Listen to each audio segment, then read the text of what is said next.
Saudara, sosok mayat wanita muda ditemukan di areal penggergajian kayu di Kecamatan Galis, Bangkalan. Korban diduga dibunuh dan mayatnya sengaja dibakar. Ironisnya, jari manis sebelah kanan korban hilang, diduga sengaja dipotong oleh pelaku. Di awal bulan Desember tahun 2024, sejumlah foto dan video beredar di jagat maya mengenai suatu benda yang sedang terbakar. Dan rupanya, benda yang terbakar itu adalah tubuh manusia.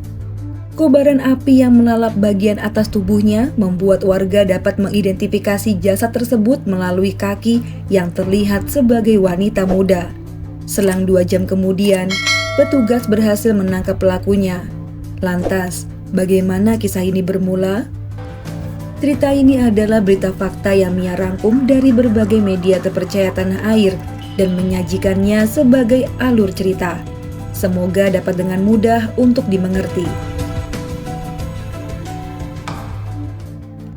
Jainal, pria Parubaya ini merupakan warga Kecamatan Ngunut, Kabupaten Tulungagung, Provinsi Jawa Timur. Ia adalah seorang ayah yang menaruh harapan besar pada putrinya yang bernama En Jumiarti atau berinisial EJ. Jainal bekerja sebagai buruh tani dan pekerjaan lain dilakoninya asalkan putri tunggalnya itu mampu menempuh pendidikan sesuai cita-citanya. Seusai tamat SMA, EJ meminta izin pada ayahnya untuk melanjutkan pendidikan di perguruan tinggi yang berada di Madura. Setelah memperhitungkan biaya kuliah dan biaya kehidupan sehari-hari, Jainal pun mantap akan memberikan restu putrinya meraih mimpi di Bangkalan, Madura. Apalagi EJ memang dikenal cerdas. Ia berjanji pada ayahnya akan membahagiakan orang tuanya kelak dengan kesuksesan yang telah ia raih.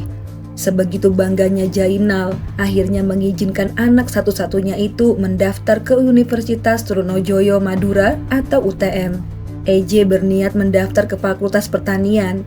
Mungkin karena ayahnya bekerja sebagai buruh tani, ia bercita-cita menjadi konsultasi pertanian atau bekerja dalam industri pangan atau bisa juga jadi wirausahawan. Ya, pokoknya EJ melangkah dengan pasti menyongsong hari esok. Dari Ngunut Tulungagung, ia menuju Bangkalan, Madura.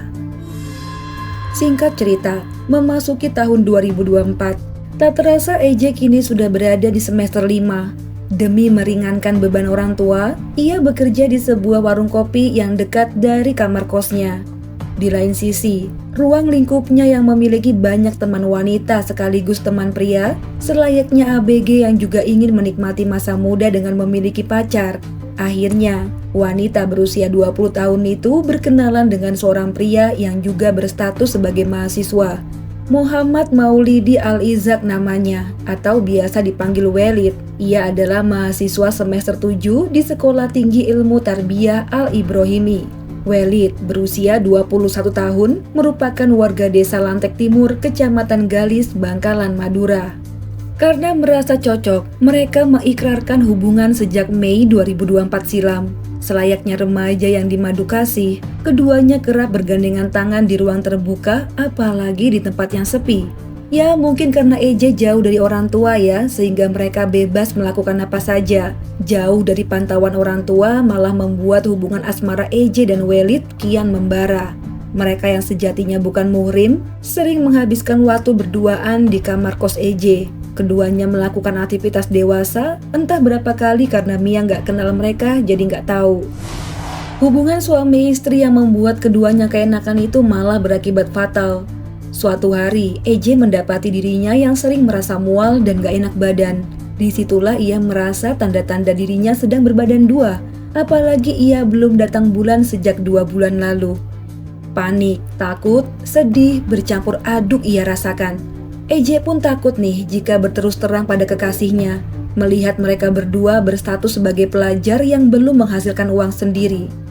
Tapi mau gak mau EJ harus memberitahukan perihal ini pada Welid supaya mendapat jalan keluar. Akhirnya Welid yang mendengar pengakuan ini jadi kalut. Mereka berdua memikirkan cara. Alih-alih bertanggung jawab, keduanya malah mau menggugurkan janin calon anak mereka sendiri. Janin tak berdosa itu ingin dilenyapkan akibat perilaku orang tuanya. Astagfirullahaladzim. Astagfirullah. Singkat cerita, Welit menyarankan untuk datang ke dukun pijat. Rencananya, perut EJ yang tengah hamil 2 bulan itu akan dipijat sampai janin itu keluar dengan sendirinya atau gugur dalam perut ibunya secara otomatis. Namun, EJ yang masih memiliki hati enggan melakukannya. Selain takut, ia juga sebenarnya ingin menyelamatkan janin itu dan meminta Welit untuk menikahinya saja. Terlontarlah niat hati EJ untuk meminta pertanggungjawaban pada Welit dengan cara menikahinya. Namun, pria hajingan ini malah menolak. Soalnya dia masih pengen jadi mahasiswa yang bisa dikatakan sebagai perjaka dan gak mau dibilang bapak muda. Ia masih ingin kesana kemari bebas tanpa tujuan agar gak kebebani mengurus anak di rumah. Aku gak sudi jadi bapak muda. Aku masih ingin main-main sama teman-temanku. Pokoknya, kita gugurkan saja kandunganmu. Begitu ucap Welit. Hari pun berganti. Kegelisahan melanda pasangan muda itu. Mau makan gak enak, mau tidur juga susah merem. Gelisah kalau sampai kedua orang tuanya tahu. Kacau pikirnya. Nah, tak ada cara lain. Welit akan memaksa EJ untuk meluruhkannya.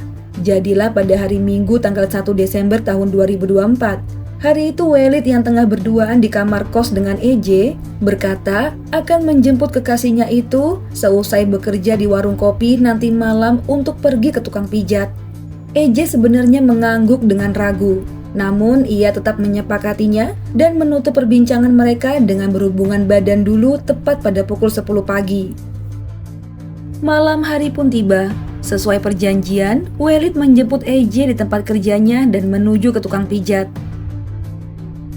Namun, di dalam perjalanan keduanya terlibat adu mulut terkait kehamilannya. Jadi si EJ ini tiba-tiba berubah pikiran dan ingin mempertahankan kandungannya daripada menggugurkannya. Jadi, ia memaksa Welit untuk menikahinya. EJ sempat mengancam kekasihnya itu akan melaporkan hal ini pada polisi jika Welit tidak mau bertanggung jawab. Karena tidak menemukan titik terang dan EJ nggak mau menurutinya, Welit mengarahkan lajunya menuju ke sebuah gudang bekas pemotongan kayu yang terbengkalai. Tempat horor ini jarang disambangi warga dan dikelilingi semak belukar.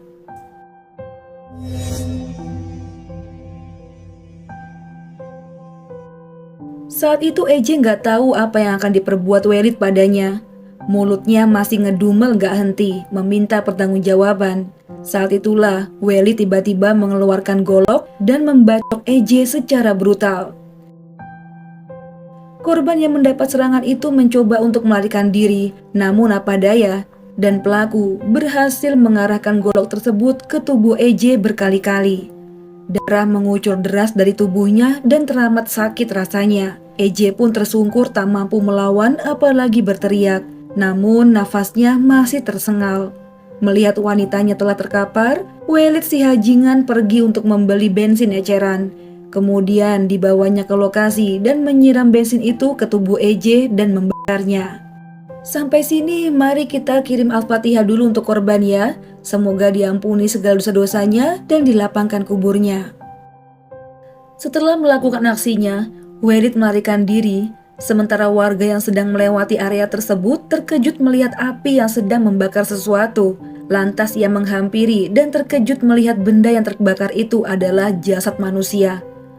Warga pun berdatangan dan sudah tidak bisa lagi menolong karena jasad itu telah gosong terbakar, terutama bagian atas tubuhnya.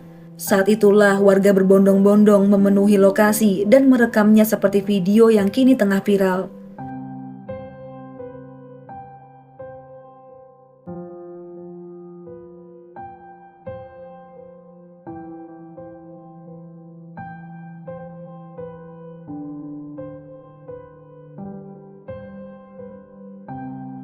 Setelah petugas datang ke TKP, jasad yang dikenali sebagai wanita muda itu segera dibawa ke Rumah Sakit Syamrabu, Bangkalan, Madura. Penyidik juga menyisir area lokasi dan menanyai beberapa saksi yang mungkin saja melihat pelakunya di sekitar area. Beruntungnya, di sekitar TKP ditemukan ponsel yang diduga milik korban. Hal ini membuat pekerjaan penyidik lebih mudah karena di sanalah ada bukti chat korban bersama terduga pelaku. Gerak cepat tim kepolisian akhirnya membuahkan hasil. Pelaku ditangkap di rumah orang tuanya. Saat digerebek itulah, Pelaku mengaku tidak melakukan aksinya secara terencana, melainkan hanya karena spontanitas. Seperti yang Mia jelaskan di awal ya, pelaku ketakutan dan merasa terpojok ketika korban meminta pertanggungjawaban. Mengenai golok yang dibawa pelaku, katanya sih bukan untuk membunuh korban, tapi emang dia selalu bawa sajam itu bersamanya dengan alasan tertentu. Nah teman-teman, tak hanya keluarga korban yang syok mendengar peristiwa ini, bahkan orang tua pelaku juga histeris mengetahui putra kebanggaannya berperilaku sadis layaknya binatang. Bagaimana tidak, sudah gak mau bertanggung jawab, dia malah bunuh pacar sekaligus calon anaknya. Bukankah dia sendiri yang bermadu kasih di luar nikah, tapi malah gak mau bertanggung jawab. Di sisi lain, Jainal ayah korban yang datang ke Bangkalan sangat terpukul. Terlihat dari sorot matanya penuh rasa amarah dan sakit hati yang luar biasa untuk pelaku. Seolah baginya, jika waktu dapat diputar kembali, ia rela menerima putrinya kembali ke rumah meskipun membawa anak yang tidak diinginkan oleh ayahnya. Apalagi, EN Jumiarti merupakan anak semata wayangnya. Kini masa depan itu telah tak berwujud lagi. Entah bagaimana Jainal bisa melewati masa tuanya kelak tanpa sang putri tercinta. Karena kasus ini masih baru saja terjadi dan masih dalam penyelidikan, pelaku sepertinya akan terjerat pasal 338. Ya, semoga aja mendapat hukuman seberat-beratnya ya. Kita pastinya turut prihatin juga pada orang tua pelaku. Mereka pasti merasakan sakit yang sama karena kehilangan putranya yang harus mendekam di balik penjara. Padahal sebentar lagi ia menuntaskan kuliahnya dan seharusnya bisa mempresentasikan ilmu yang telah dipelajarinya selama ini. Bukan hanya korban dan pelaku yang kehilangan masa depan, namun anggota keluarga keduanya akan menanggung beban sampai akhir hidup mereka. Jenazah almarhum telah dimakamkan di tempat kelahirannya di Tulungagung.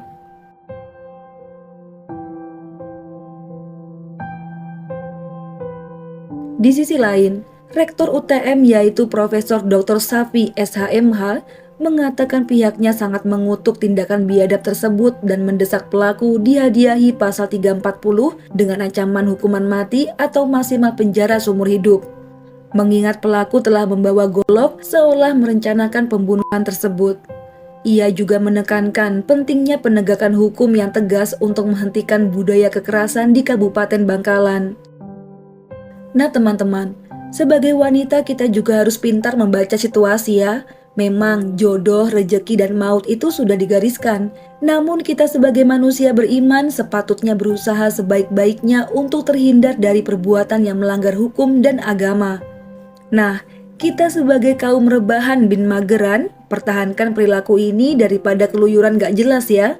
Mending subscribe channel ini dan tonton semua videoku buat menemani hari-harimu yang sepi kayak isi dompetku. Kalau gitu Mia undur diri dulu ya. Mohon maaf jika ada salah-salah kata dalam pembuatan video. Sampai jumpa di video selanjutnya. Bye.